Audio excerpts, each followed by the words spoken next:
foundation of quantum mechanics is explained by the following experiment. Suppose we have a wall with 2 holes.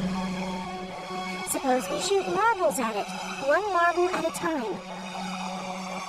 Behind the wall we have a cloth. Each time a marble hits the cloth, we mark where it landed. As marbles hit the cloth in the same spot more than once, we mark the red mark darker.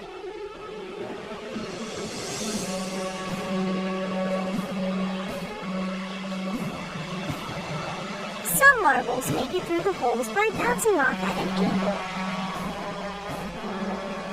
But most marbles that make it through the holes continue in a straight line. After a while, there will be many red marks on the cloth. The darkest red marks will be directly behind the 2 holes. Now suppose the 2 holes are very narrow. Suppose the marble is very small.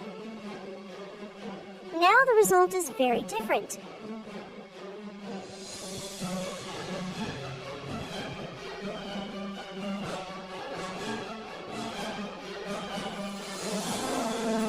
A striped pattern is produced. The marbles never hit the cloth in the areas between the stripes. All particles in the universe produce this striped pattern, provided that both they and the holes are small enough. No matter how many times we repeat this experiment, and no matter what type of object we use to replace the marbles, the result is always the same. Only one known phenomena can explain this result. Waves. When a wave passes through a hole, it spreads out on the other side.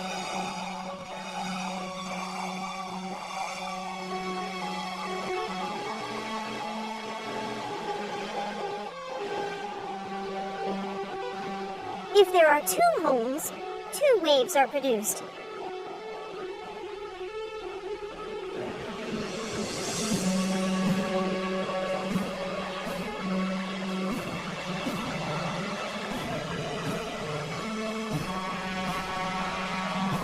When you have 2 waves, they interact with one another.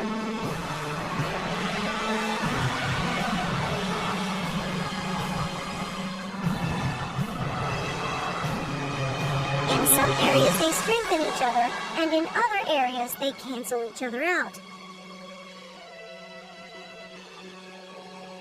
This creates a striped pattern.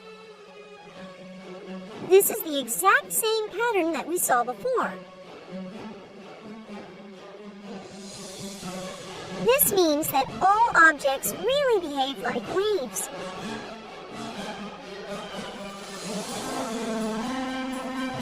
But if all objects behave like waves, then why don't we see a striped pattern for the large marbles?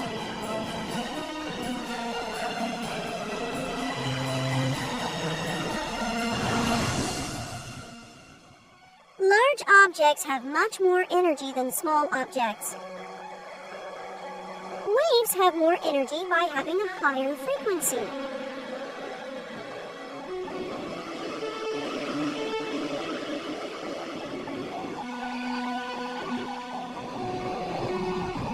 When waves with higher frequencies interact with one another, the pattern is different.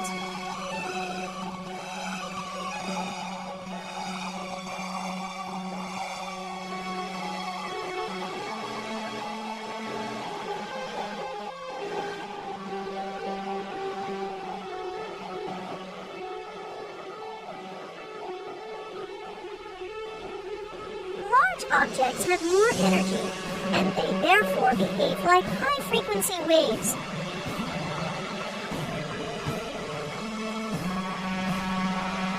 This is why large objects do not produce a striped pattern, but small objects do.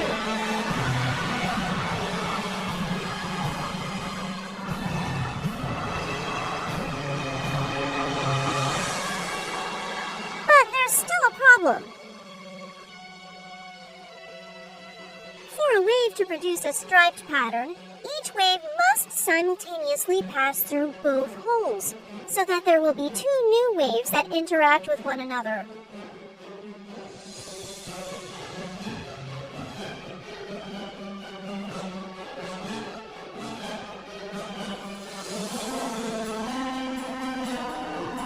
But we're shooting the marbles at the wall only one marble at a time. This means that each marble must somehow simultaneously pass through both holes in order to create the striped pattern.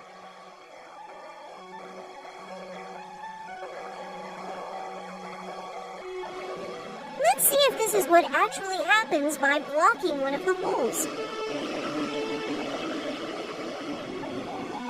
The striped pattern disappears.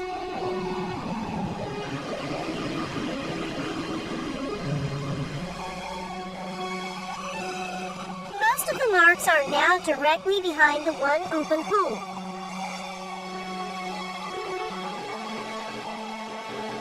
Now let's block the other hole instead.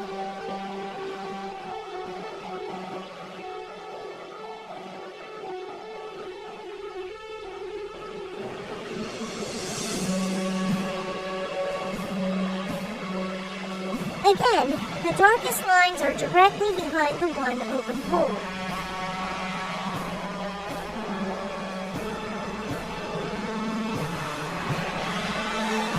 But if we unblock both holes, the striped pattern returns.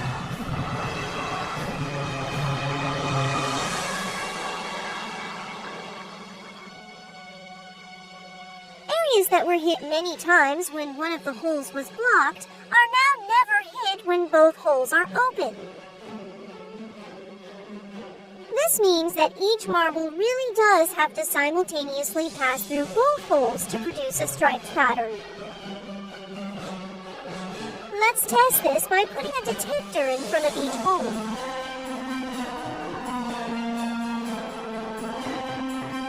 We should expect that both detectors will simultaneously indicate that the marble passes through it. However, this is not what happens.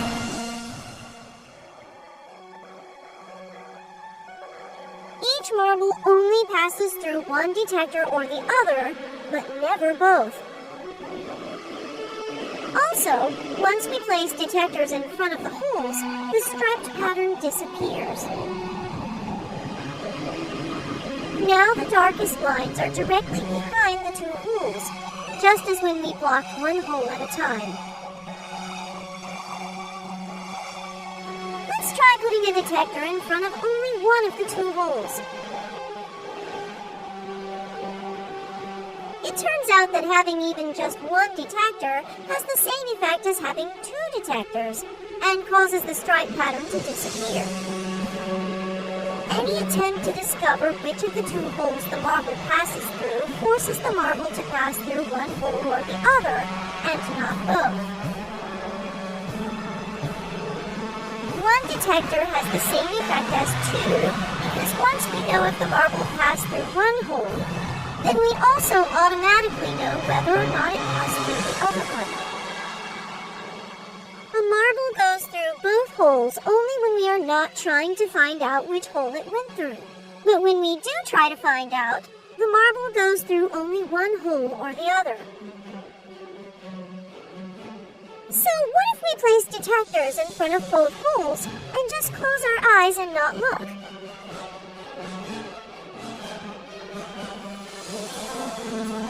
We don't know for sure what is happening when we are not looking, but we do know what the mathematics describing the waves tells us. When waves pass through a detector, the waves are altered so that they can no longer interact with one another.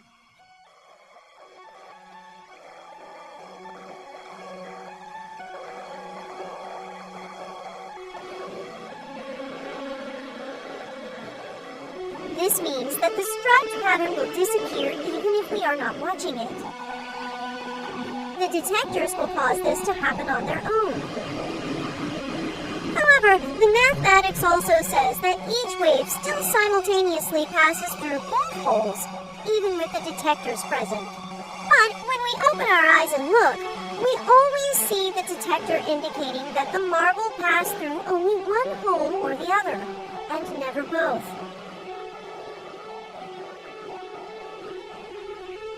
Each wave still simultaneously passes through both holes, even with the detectors present. But when we open our eyes and look, we always see the detector indicating that the marble passed through only one hole or the other, and never both. This means that the marble must be more than just a wave. The wave only describes the probability of where we will see the marble when we look at it.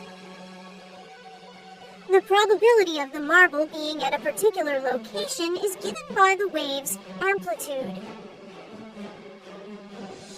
The higher the amplitude of the wave at a particular location, the higher the probability is that we will see the marble there when we look.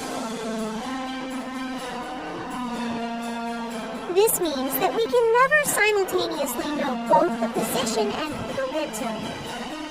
Before the wave hits the detector, we know exactly what direction the momentum is in.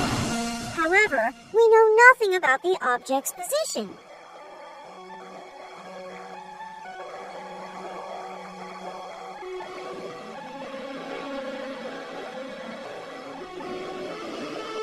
Immediately after we see the marble hit the detector, we know exactly where its position is. But now we know nothing about the direction of the momentum. Not only are we not able to simultaneously measure the position and momentum of an object, the object does not even have a specific position or momentum until we observe it. If the marble always had a specific position, then the marble would not be able to go through both holes simultaneously, which is necessary to produce the striped pattern. But if all objects are just a wave of probability until we observe them, then this means that the detectors and all the objects the marbles interact with are just a wave of probability too. Suppose we place an object behind each of the two holes. The marble will knock down one of the two objects, depending on which hole it passes through.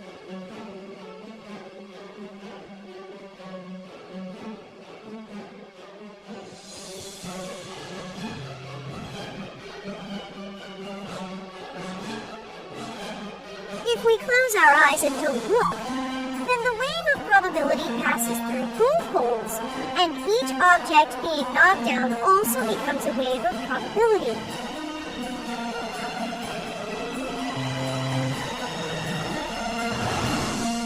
Just as each marble simultaneously passes through both holes, each object is now simultaneously both standing up and knocked down.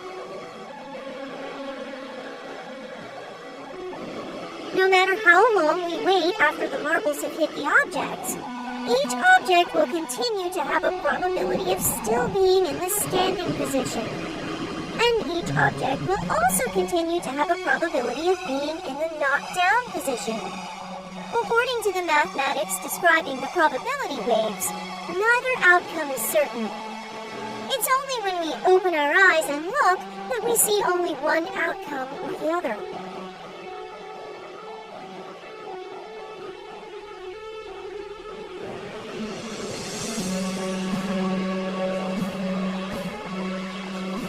It's not just that we ourselves do not know the outcome until we look.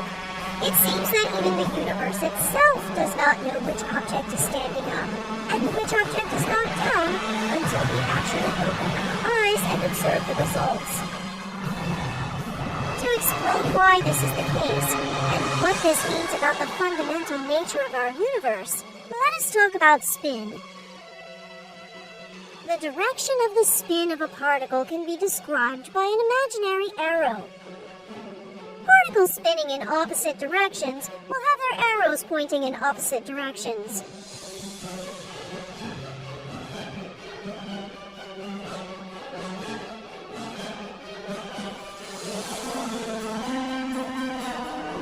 particles are too small to see the spin directly with our eyes. But we can build detectors which tell us if the spin is in the direction of the red plate, or if the spin is in the direction of the blue plate.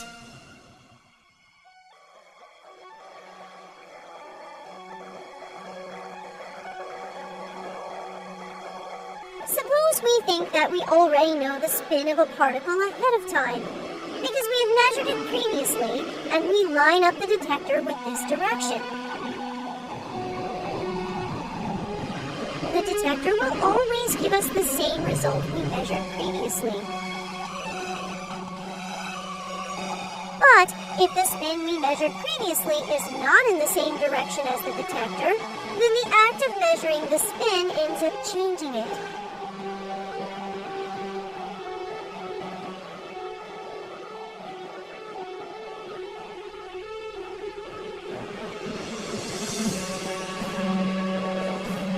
It is not possible to simultaneously measure the spin of a particle in more than one direction at a time.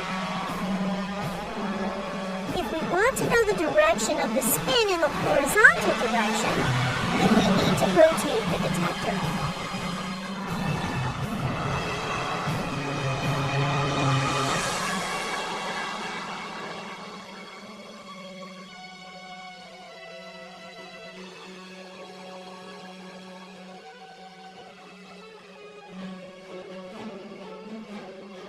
Does this mean that the universe does not know what an object is doing until we observe it?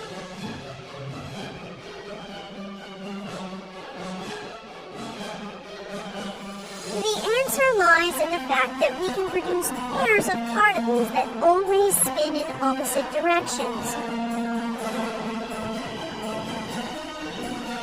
If the two detectors are aligned in the same direction, then when the spin of one particle is measured to be towards the red plate, the spin of its partner is always measured to be towards the blue plate.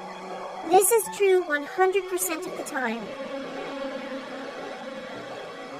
This is still true the vast majority of the time, even if we offset the detectors by 45 degrees. We know this based on experiment. If we offset the detectors by 45 degrees, then when the spin of one particle is towards the red plate, the spin of its partner will be towards the blue plate, the vast majority of the time.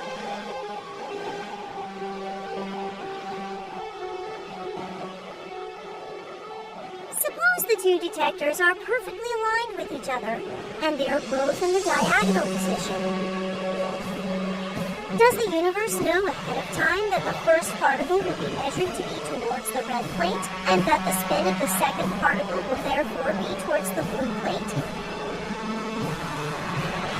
If the universe knows ahead of time that the spin of the second particle will be towards the blue plate, then this means that the universe must know that the spin of the first particle will probably be towards the red plate, even if we rotate its detector by 45 degrees.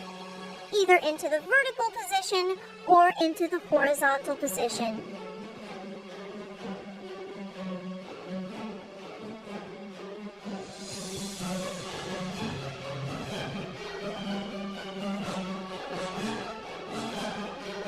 Therefore, if the universe knows the results in the diagonal observation ahead of time, then the universe would also know that if one detector will be rotated into the vertical position, and the other detector will be rotated into the horizontal position, the two particles will still probably be spinning in opposite directions.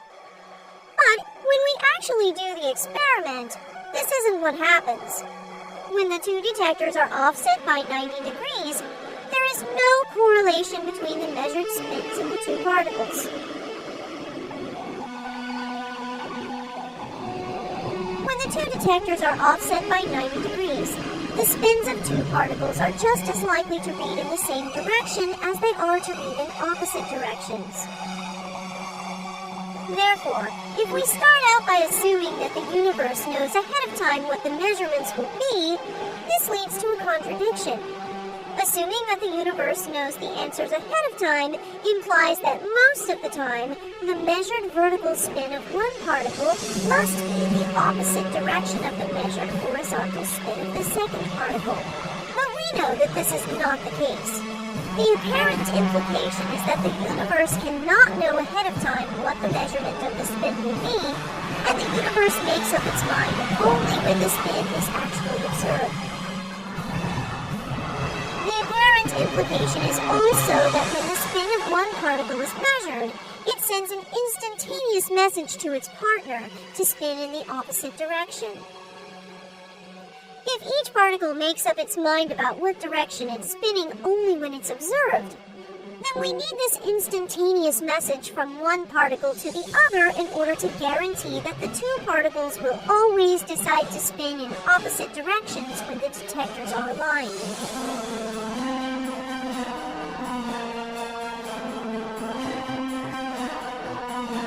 This is true no matter how far apart the two particles have traveled away from each other. Even if we wait until the two particles are on opposite sides of the universe before we make our observation, this instantaneous message still seems to occur. Until we observe the particles, their spins are nothing more than probabilities. But we need to observe only one of the two particles for both of them to simultaneously decide in what direction to spin. If everything in the universe is made out of these particles, including the detectors themselves, then the detectors are also nothing more than a probability until they are observed. According to the mathematics describing the probabilities of the particles, passing through the detector is not what causes the particle's spin to decide to spin in one direction or the other. Passing through the detector entangles the detector to the particle, in the same way that the two particles are entangled to each other. The moment we look at the detector, it seems to send an instantaneous message to the particle, so that the detector's measurement will agree with the spin of the particle. This is the same way in which the two particles seem to send instantaneous messages to each other.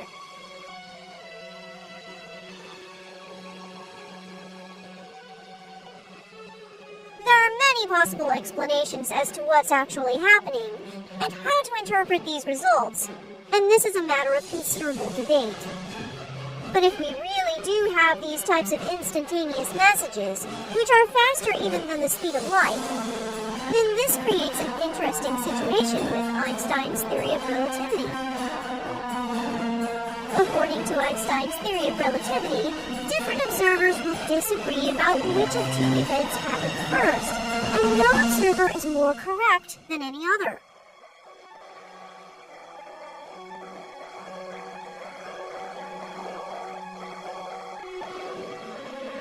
From one observer's point of view, the right particle was observed first and caused the left particle to change its spin. From another observer's point of view, the left particle was observed first and caused the right particle to change its spin. Therefore, we can't know which of these events is the cause and which of these is the effect, since both points of view are equally valid. In fact, according to quantum mechanics, we can't even know which particle is which. Suppose we have two particles in a container. Each particle does not have its own separate probability wave. There is only one probability wave, which describes the probability of measuring the two particles in every possible combination of positions. The probability that particle 1 will be in one position, and that particle 2 will be in another position, is exactly equal to the probability that the two particles will be in the swapped positions. Therefore, we cannot know if a particle we're observing is the same particle we measured earlier. If we think of our container as the entire universe, then this would imply that the universe consists of just one probability wave, governing the probability of all the particles in existence.